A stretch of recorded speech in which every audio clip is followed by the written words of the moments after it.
Philippine Civil Service Exam Reviewer for Numerical Reasoning. Number 1. We are asked to find for the next term of this sequence 2,187, 729, 243, 81, 27, 9. Is it A, 6, B, 3, C, 4, or D, 2? Okay, so paano natin makukuha yung next term? So, isulat muna natin. The first one is 2,187. Then, we have 729. After 729, we have 243. Then, we have 81. Then, 27. Then, 9. So, what could be the next term? So, dito, makikita natin na kapag dinivide natin sa 3, so 2,187 divided by 3, or times 1/3, the answer is 729. 729 times 1/3 ay 243. 243 times 1/3 ay 81. At 81 times 1/3 ay 27. 27 times 1/3 ay 9. Ibig sabihin, the next term ay 9 times 1/3, kasi i-apply natin yung geometric sequence. So, that is also equal to 9 divided by 3. At 9 divided by 3, ang sagot ay 3. Ibig sabihin, ang next term ng sequence ay 3. Thus, the next term of that sequence is 3. Number 2. We have here the sequence 1, 4, 9, 16, 25, 36, 49, 64. Is it A, 72, B, 75, C, 81, D, 90? Now, let us proceed to number 2. Ang sabi dyan, get the next term. Ano ba ang next term? So, isulat muna natin yung given sequence. We have there 1, 4, 9, 16, 25, 36, 49, 64. So, ano pa yung sunod? So, mapapansin na natin na ito ay 1 squared. 1 squared ay 1. 2 square or square of 2 ay 4. Square of 3 ay 9. Square ng 4 ay 16. Square ng 5 ay 25. Square ng 6 or 6 times 6 ay 36. Square ng 7 or 7 times 7 ay 49. At square ng 8 or 8 times 8 ay 64. Ibig sabihin, ang kasunod ay 9 square. At ang 9 square ay equal sa 9 times 9. At ang 9 times 9 ay equal sa 81. Ibig sabihin, ang next term ay 81. Alright, the next term of this sequence is 81. Number 3. The next term of the sequence 13, negative 21, 34, negative 55, 89 is A, negative 95, B, 104, C, negative 123, D, negative 144. Alright, number 3. So, kunin daw natin yung next term ng sequence na 13, negative 21, 34, negative 55, 89. So, ano ba yung sunod? Ano ba yung next term? Okay, so mapapansin nyo, alternating ang sign. So, we have their positive, negative, positive, negative, positive. Ibig sabihin, ang next term ay negative. Then, now, ano kaya yung common sa mga terms na ito? So, let's see. Kung i-disregard natin yung sign, 13 plus 21 ay 34. 21 plus 34 ay 55. 34 plus 55 ay 89. Ibig sabihin, the next term ay 55 plus 89. At ang 55 plus 89 ay equal sa 144. Ibig sabihin, ang next term since alternating yan, positive, negative, positive, negative, positive, negative 144. Hence, the next term of the sequence is negative 144. Number 4. In this given sequence AZ, CX, EV, GT, what is the next terms of the sequence? Is it A, IRKP, B, IRKQ, C, ISKQ, and D, ISKP? Okay, dumako tayo sa number 4. So, what is the next term ng sequence na ito? Daw, AZ. Sunod sa AZ, we have CX. Sunod sa CX, we have EV. And sunod sa EV, we have GT. Okay, so paano yan? Since letters ang involved, let us write first the alphabet.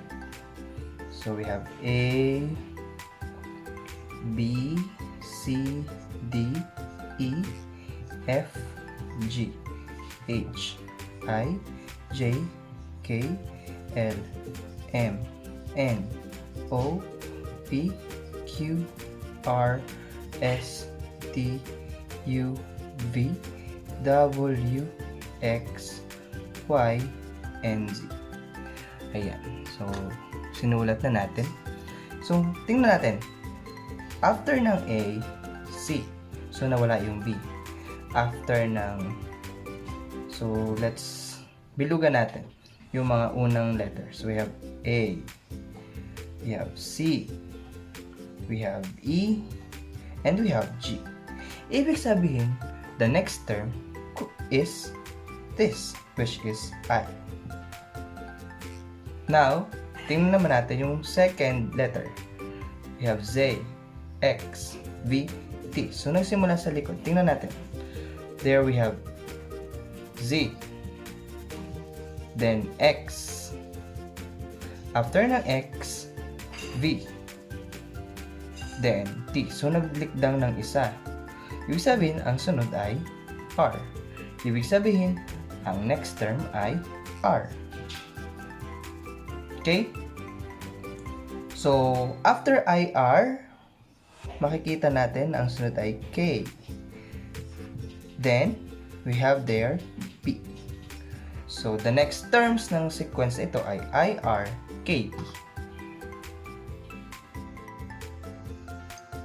Alright, the next terms of the sequence is IR, KB. Number 5. What is the next term of the sequence A5, D25, G125, J625, and M3125?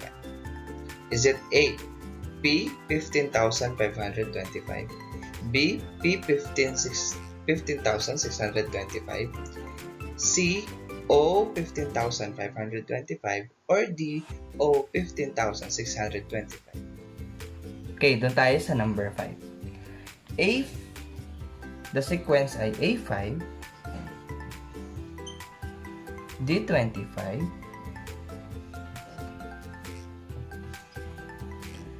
G125, J625, and M3125.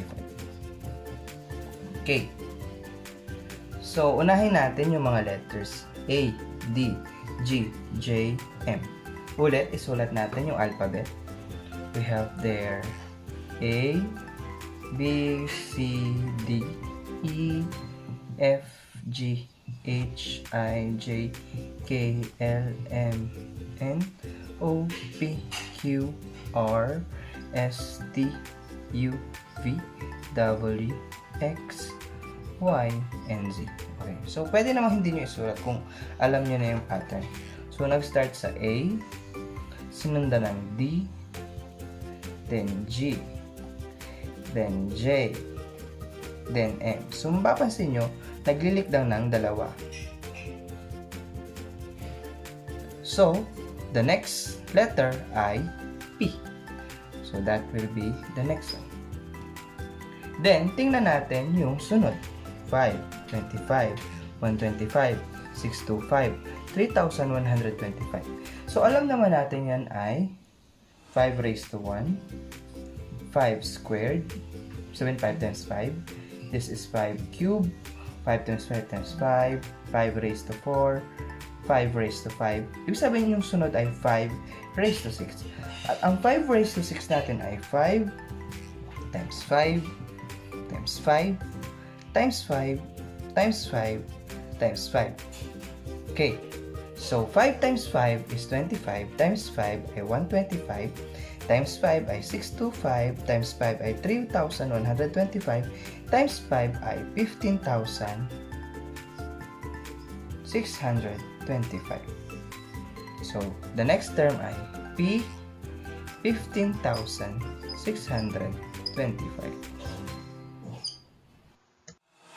Thus, the next term of the sequence is P 15,625. Number 6. What is negative 25 plus 16? Is it A 9, B negative 9, C negative 41, or D 41? Okay, so number 6. What is negative 25 plus 16? Ano nga ba naman yung negative 25 plus 16?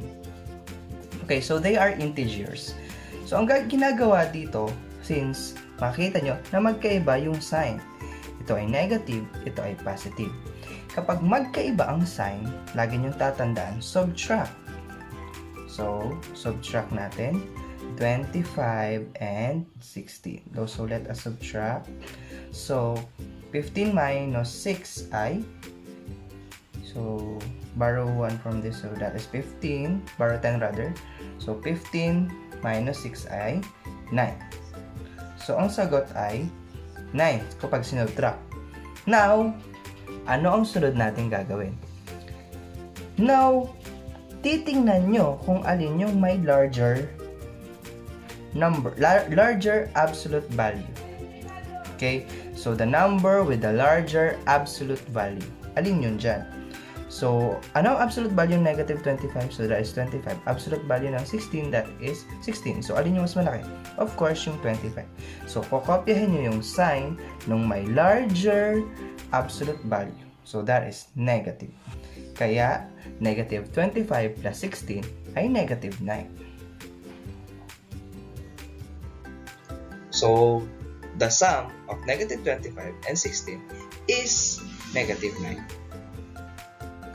Number 7. What is 107 minus negative 70? Is it A, negative 90, B, 90, C, 124, or D, negative 124? Okay, number 7 tayo. Ano daw yung 107 minus negative 17? Okay, so pag nagsusubtract tayo ng integers, ang una natin gagawin ay change the sign of the subtrahend, then proceed to addition. Papalitan daw natin yung sign ng subtrahend, tapos pagpo-proceed tayo sa addition. So, 107, change the sign ng subtrahend, so magiging positive 17, since ito ay negative, then proceed to addition. So, 107 plus 17 ay equal sa 124.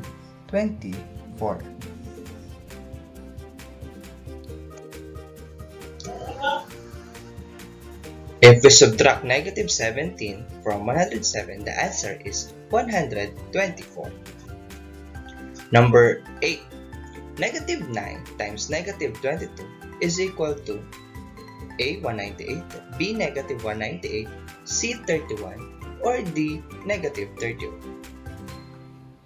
Okay, punta tayo sa number 8. So, negative 9 times negative 22 is equal to blank. Okay.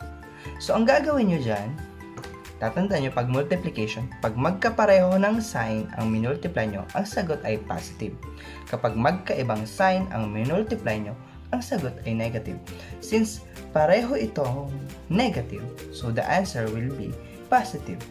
So, negative So, unahin natin yung 22 times negative 9. So, that is equal to 9 times 2 is 18. 9 times 2 ay 18 plus 1 is 19. So, the sign will be positive. Ibig sabihin, the answer is 198.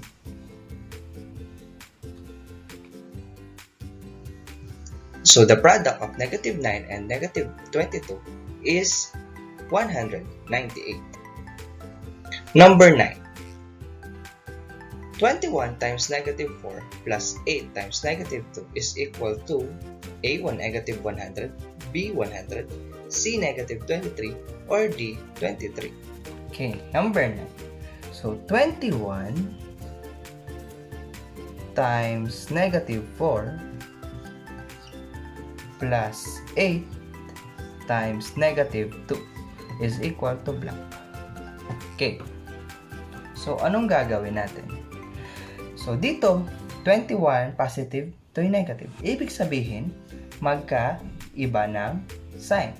So, the answer is negative. 21 times 4, 4 times 1 is 4, 4 times 2 ay 8. So, 84. Ano ang sign? Negative.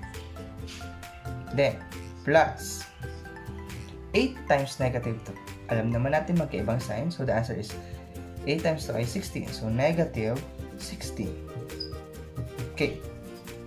Ngayon, so we're going to add these two numbers na parehong negative. Kapag pareho ang sign, add the numbers at copy the sign of both numbers. Since pareho namang negative, ibig sabihin ang sagot ay negative. Then, i-add natin 84 plus 16. Ang sagot ay negative ay 100. So, kapag in-add natin ito, ang sagot ay negative 100. If we simplify the expression, the answer is negative 100. Number 10. Negative 560 divided by 7 is equal to A. Negative 80, B. 80, C. Negative 553, D. 500. Alright, punta tayo sa 10. So, we're going to divide negative 560 by 7. Okay. Ang rule sa division ay pareho sa multiplication. Kapag magkapareho ng sign, ang sagot ay positive. Kapag magkaiba ng sign, ang sagot ay negative. So, i-divide muna natin yung 560 by 7. So, 5 is, we cannot divide 5 by 7. So, magpupunta tayo sa dalawa. So, 56. 56 times 7 ay 8. Then, 8 times 7 ay 56. 56 minus 56 ay 0. We have bring down 0. 0 divided by 7 ay 0. 0 times 7 ay 0. And 0 minus 0 ay 0. Ayan. So, meaning to say, since magkaiba ang sign, so the answer is negative. 560 divided by 7 is 80. So, negative 560 divided by 7 ay negative 80. 53.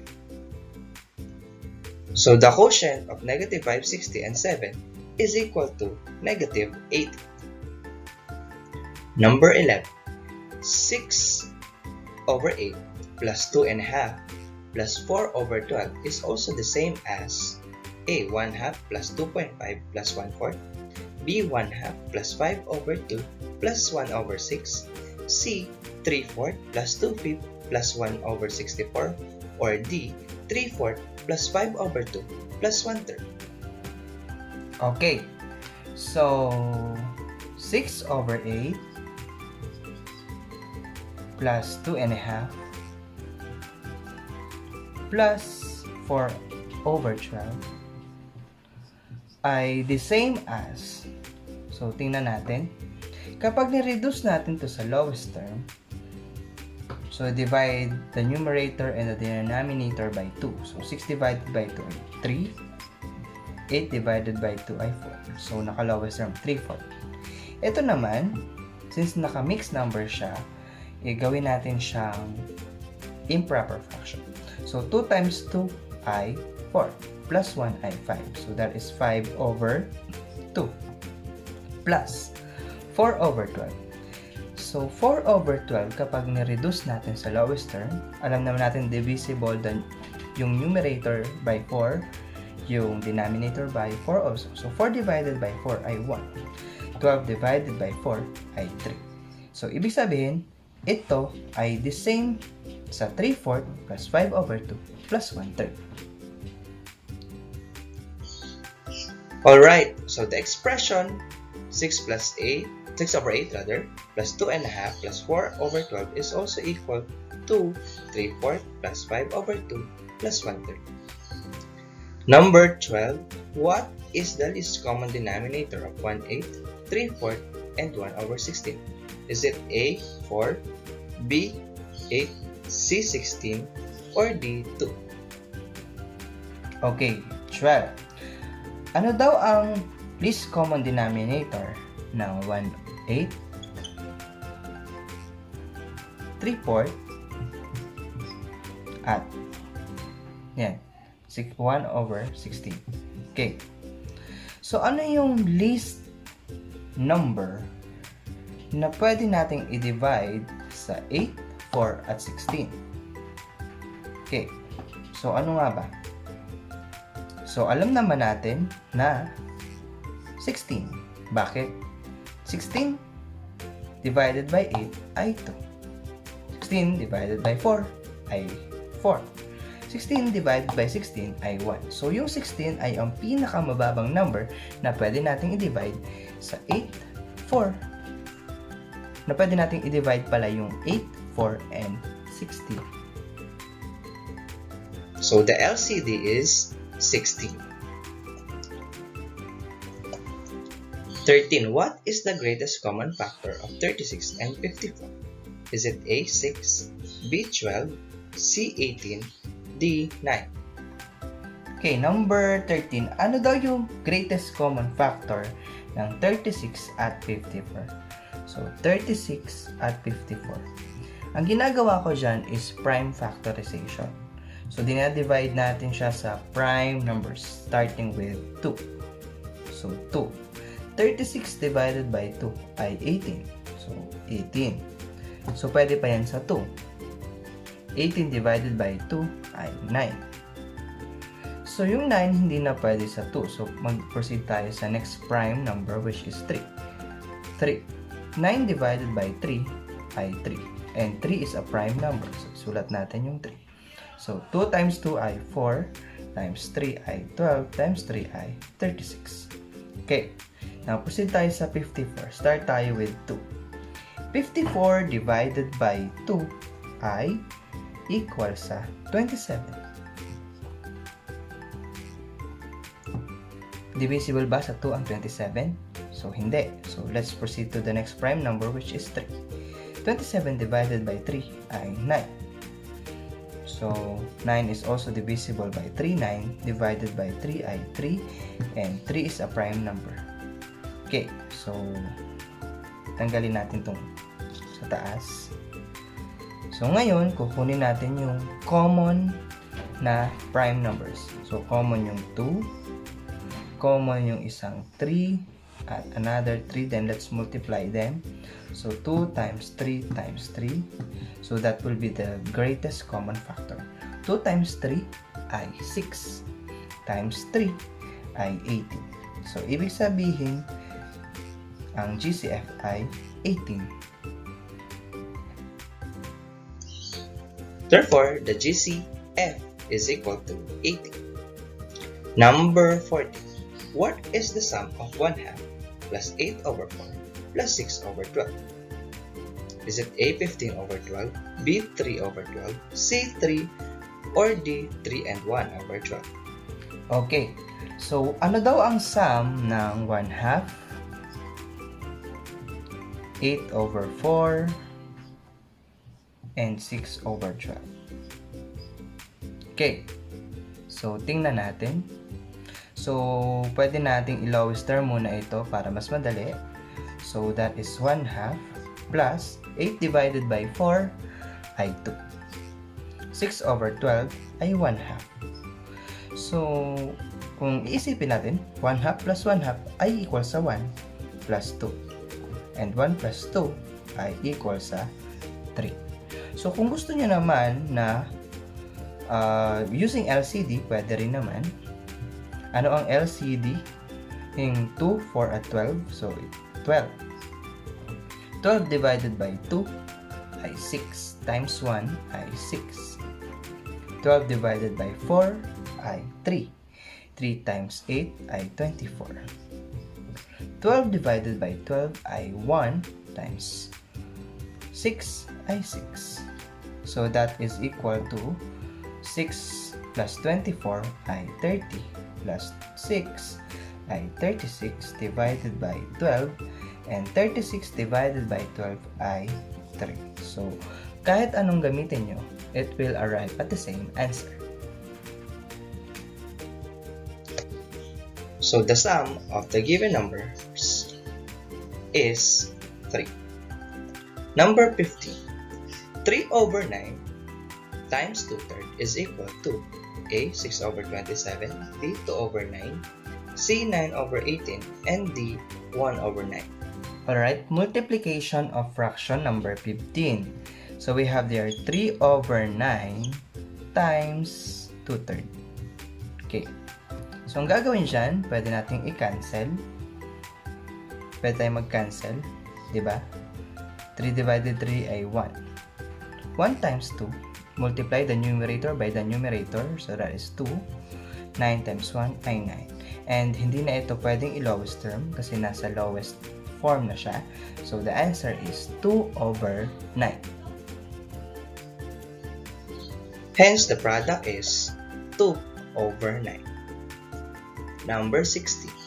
3/4 divided by 1 over 8 is equal to A. 8, B. 4, C. 12, or D. 6. Number 16, division naman tayo. So 3/4 divided by 1 over 8.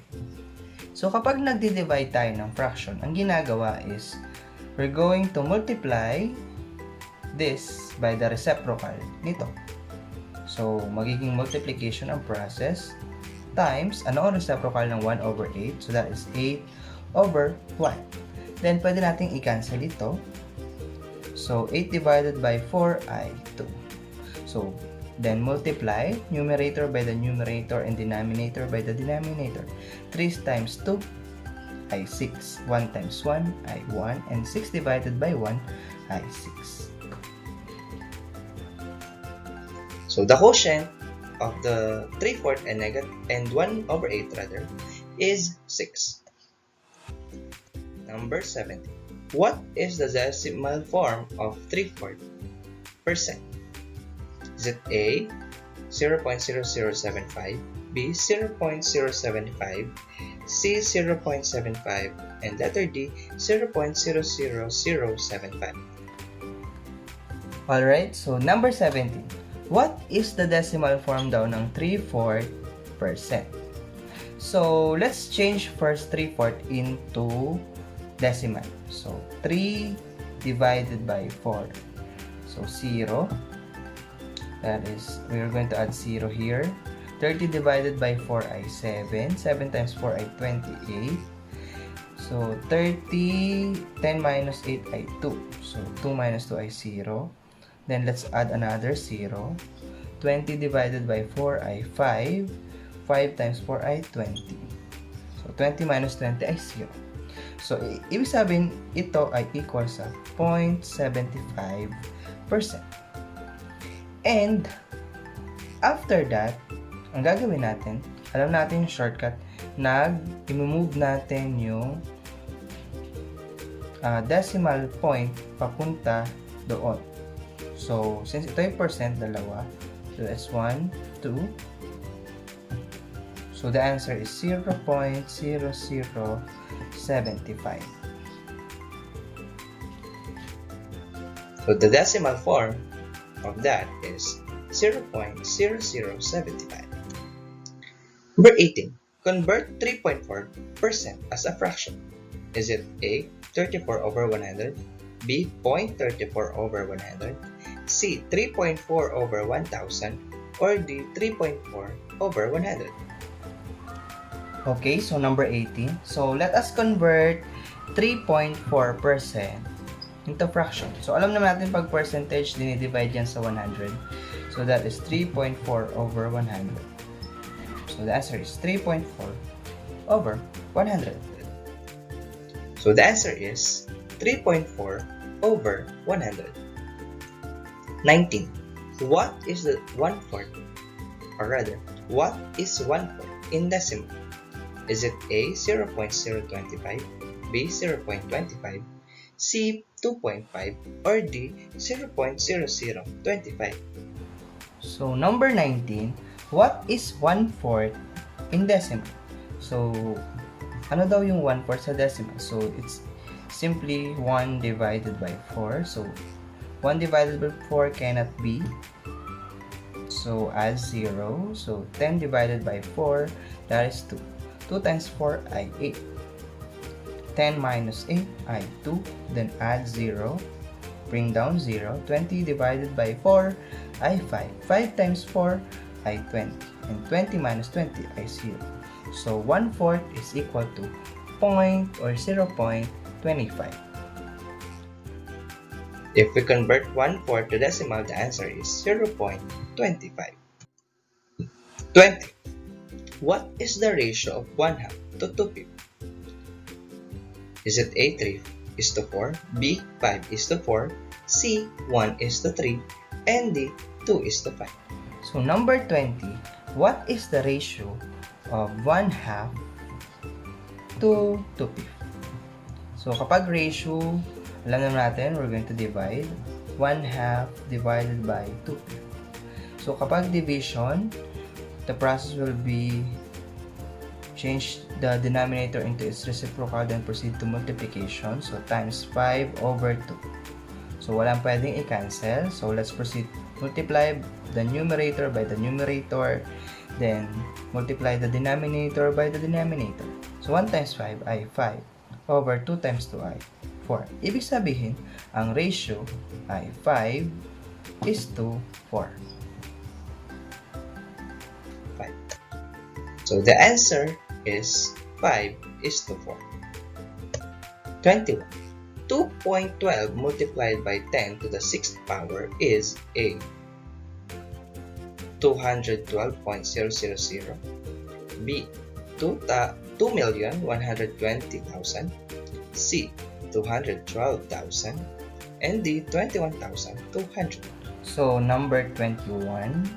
So 2.12 multiplied by 10 to the 6th power or 10 raised to 6. So, mapapansin nyo, it's also the same as scientific notation. Since ito ay positive, so pwede nating i-shortcut na ang movement ng decimal places ay 6 places to the right. Pag naman niya yung negative, to the left. So, kung gagawin natin, 2.12. So, 6 places, we have 1, 2, 3, 4, 5, and 6. Then add zeros. Okay, so ano nga ba yung number? So pag hiwa-hiwalayin natin, so 2,120,000. So the answer is 2,120,000. 22. 25 multiplied by 10 to the 5th power is A. 2,500,000, B. 250,000, C. 25,000, or D. 0.000025. Okay, so 22, the same thing. 25 times 10 raised to 5. So, same. Alam naman natin ang decimal point nito ay after this. So, nasa dulo. So, we're going to add 5, 1, 2, 3, 4, 5. So, 1, 2, 3, 4, and 5. So, the answer is 2,500,000. So, the answer is 2.5 million or 2,500,000. Number 23. Find the value of x in the equation 5x plus 25 equals 10. Is it A, 5, B, B, 3, C, negative 3, or D, negative 5? Alright, so number 23. So find the value of x in the equation. So 5x plus 25 equals 10. Okay. So in this case, ililipat natin lahat ng constant sa other side. Ito, dito. So 5x is equal to 10. Kapag naglipat tayo, alam naman natin na mag-change tayo ng sign. So magiging negative 25. Yan. Then, let's proceed to addition. So 10 minus 25. So, kapag magkaiba, 10 minus 25, magkaiba ang sign. So that will be, subtract natin. 25 minus 10 ay 15. Copy the sign of the larger number. So alam naman natin na ang may mas malaking absolute value ay itong 25. Ano ang sign niya? Negative. So the answer is negative 15. Then, i-divide natin sa numerical coefficient ng x. Cancel na ito. So, x is equal to negative 15 divided by 5. That is negative 3. So, the answer in the given or the value of x is negative 3. Value of x is negative 3. 24. If x is equal to 8, find the value of y in the equation 4x minus 2y equals 28. Is it A, negative 4, B, negative 2, C, 4, or D, 2? Alright, 24. If x is equal to 8, ano daw ang value ng y sa equation na 4x minus 2y equals 28? Yan.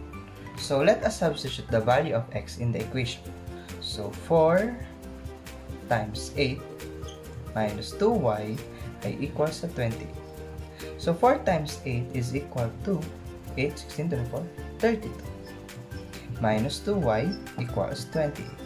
Then, ilipat natin yung constant sa other side. So, that is negative 2y equals 28 minus 32. So, negative 2y is equal to 28 minus 32 ay equal sa negative 4. Okay. Then, divide both sides by the numerical coefficient ng y. So, cancel. So, y is equal to negative 4 divided by negative 2 ay positive 2. Hence, the answer is 2. For the value of y is 2. 25. Find the value of x if y is equal to 8 in the equation 2x plus 4y equals 50. Is it A, 9, B, 8, C, 10, or D, 4? Alright, so number 25, we're going to find the value of x. Kung ang y daw ay 8, sa equation na 2x plus 4y equals 50. Okay, substitute natin yung value ng y sa equation. So, 2x plus 4 times 8 equals 50. Okay, so 2x, 4 times 8 ay 32 equals 50. So, ilipat natin yung constant sa other side. So, 50, so that positive to, magiging negative.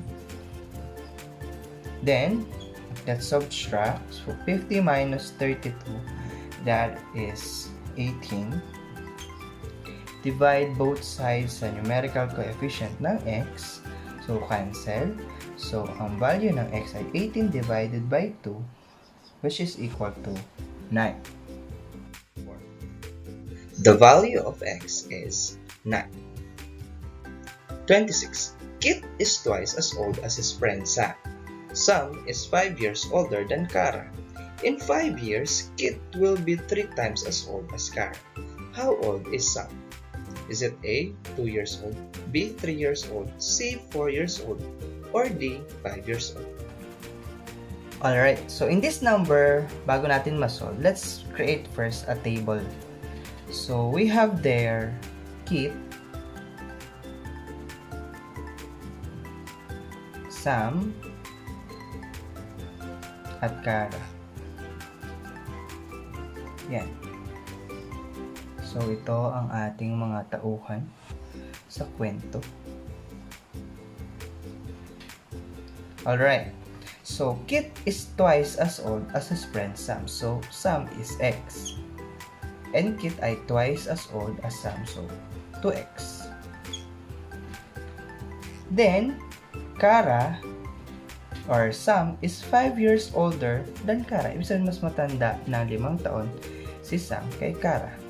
So, X minus 5. Mas matanda kasi si Sam na 5 taon. So, babawasan natin ng 5 years si Sam. So, that will be the age of Kara. So, in 5 years,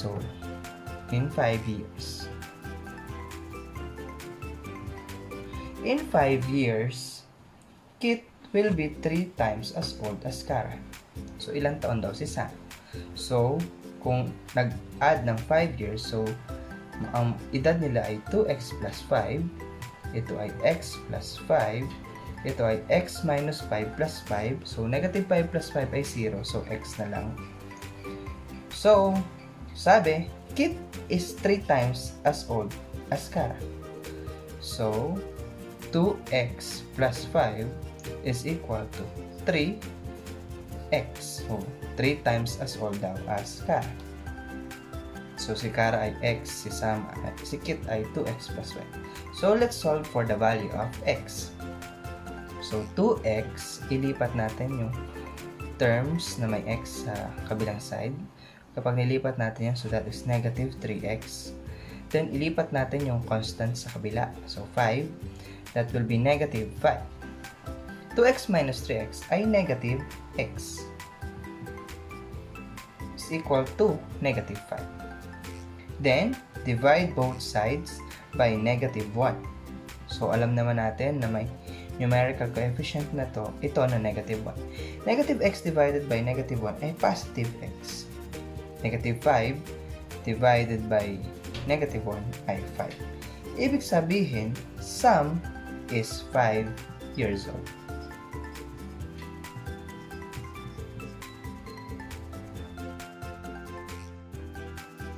So Sam is 5 years old. 27. James' dad is 5 times older than James. And James is twice as old as his sister, Sarah. In 2 years, the sum of their ages will be 58. How old is James now? Is it 1, 6 years old, 2, 7 years old, 3, 8 years old, or 4, 9 years old? Alright, so number 27. So, the same as the age problem. So, James' dad, so let's write first the characters. So, James' dad. So, J's dad na lang. Then, we have James. Then, we have their Sarah. Okay. So, James' dad is 5 times older than James. So, let's say, let X be James. Yung tatay daw ni James ay 5 times older than James. Si Sarah daw ay si James ay twice as old as his sister. So, mas matanda ng 2 beses. So, ibig sabihin, kalahati ng age ni James si Sarah. So, that is x over 2. So, in 2 years, ang sabi, ang sum daw ng edad nila ay 50. So, that will be 5x plus 2. So, dagdag ng 2 years, x plus 2, x over 2 plus 2. So, ang sum daw ng ages nila ay 58. So, let's add. So, that will be 5x plus 2 plus x plus 2 plus x over 2 plus 2 equals 58. Yan. Okay.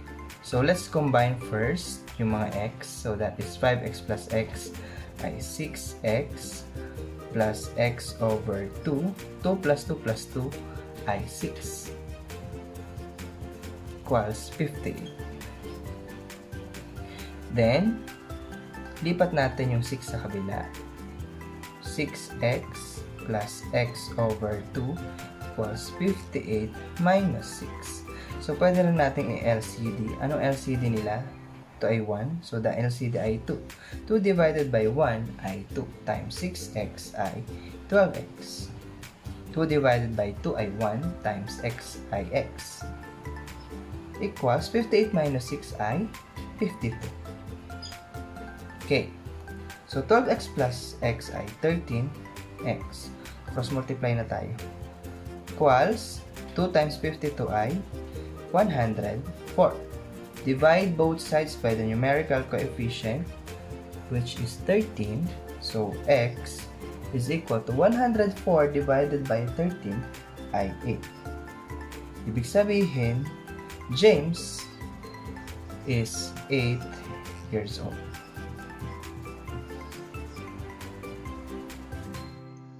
So James is 8 years old. 20. Kathy scored 85, 87, 90, 95, and 100 in her math exam. What will be her average grade in math from this period? Is it A, 91.40, B, 91.50, C, 92, or D, 93.50? So, number 20. So, ang gagawin natin, average lang tayo. So, ang mga score ni Kathy ay 85, 87, 90, 95, at 100. So, una natin gagawin, let's add this, then divide it by the number of items, or by the number of score, test rather. So, we have 1, 2, 3, 4, 5. May 5 test siya. So, let's add. So, 5 plus 7 plus 5 ay 17. Carry 1. So, kapag in-add natin to, we have 8 plus 8 is 16. Plus 1 ay 17. Plus 9 ay 26. Plus 9 ay 35. So, carry 3. So, 3 plus 1 ay 4. So, ang sum ay 457. Now, i-divide natin siya sa number ng exam. So, meron siyang 5 exam. So, divide by 5. 4 divided by 5, so cannot be. So, proceed tayo dito sa dalawa. So, 45 divided by 5 ay 9. 9 times 5 ay 45. 45 minus 45 ay 0. So, bring down 7. 7 divided by 5 ay 1. 1 times 5 ay 5. 7 minus 5 ay 2. So, let's put decimal point. Add 0. 20 divided by 5 ay 4. 4 times 5 ay 20. And 20 minus 20 ay 0. Ibig sabihin, her average is 91.40.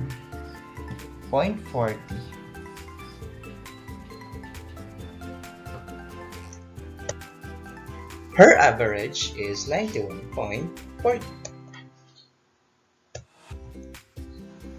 Letty left home and drove at the rate of 50 miles per hour for 2 hours. She stopped for lunch, then drove for another 4 hours at 65 miles per hour to reach Los Angeles. How many miles did Letty drive to reach LA? Is it A, 150 miles, B, 360 miles, C, 310 miles, or D, 100 miles? Alright, so ang next problem number 29 ay related sa speed. So alam naman natin na ang speed ay equal sa distance over time. Okay, so ang una, Letty left home and drove at the rate of 50 miles per hour for 2 hours. So, ang speed niya ay 50 miles per hour. Ang distance na na-covered ay hahanapin natin. And the time na nag-drive siya ay 2 hours. Yan, 2 hours. So, distance, cross multiplication, ang distance natin ay 2 times 50 ay equal sa 100 miles. Next, kumain siya, then after niya kumain, nag-drive ulit siya at the rate of 65 miles per hour at sa 4 na oras. Okay, so dito, cross multiply ulit. So D is equal to 4 times 65. That is equal to 260 miles. So, ilan lahat ang kanyang derive? Gaano siya, ilang miles ang derive niya? So, we're going to add this. 100 plus 260 ay equal sa 360 miles. So, she drove 360 miles. And last number, 30. Michelle went to SM for a 3-day sale. She bought a new pair of shoes and paid only 2,450, discounted for 20% off. What was the original price of the shoes?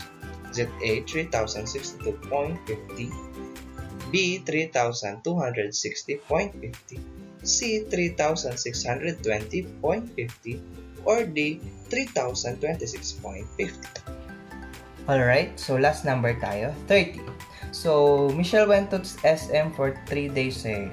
So, nakabili siya ng pair of shoes sa halagang 2,450 pesos. So, it is discounted ng 20%. So, ano kaya yung original price? So, let's say, let us X be the original price. So, ito yung original price. Binawasan siya ng 20% ng original price. So, minus 0.20x. And, nung binawasan natin ng 20% yung original price, nakuha lang niya sa 2,450. So, let us solve. So, x minus 0.20x ay 0.80x equals 2,450. Then, let's divide both sides by 0.80. So, cancel natin. So, x is equal to, okay. So, ito, let's divide. So, 2,450. Divide natin sa 0.80. So, alam naman natin, pag nag-divide, move 2 places. Okay. So, 24 divided by 80, cannot fit tayo. So, doon tayo sa 245. 245 divided by 80 equal yan sa saan? Sa 3. 3 times 0 ay 0. 3 times 8 ay 24. Okay, so 245 minus 240 ay 5. Bring down 0. 50 divided by 80, so that is cannot be, so 0. Then let's add another 1. 500 divided by 80 ay 6. So 6 times 0 ay 0. 6 times 8 ay 48. Then, let's subtract. So that is 0. Borrow. So 10 minus 8 ay 20. Then, bring down 0. So, 200 divided by 80 ay 2. 2 times 80 ay 160. So, that is 0. 10 minus 6 ay 4. So, let's add the decimal place. 0. 400 divided by 80 ay 5. So, 5 times 80 ay 400. Ibig sabihin, the answer is 2,450 divided by 0.80 ay 3,062.5. Ibig sabihin, the original price ng shoes ay 3,062 pesos and 50 centavos. So the original price of the shoes is 3,062.50.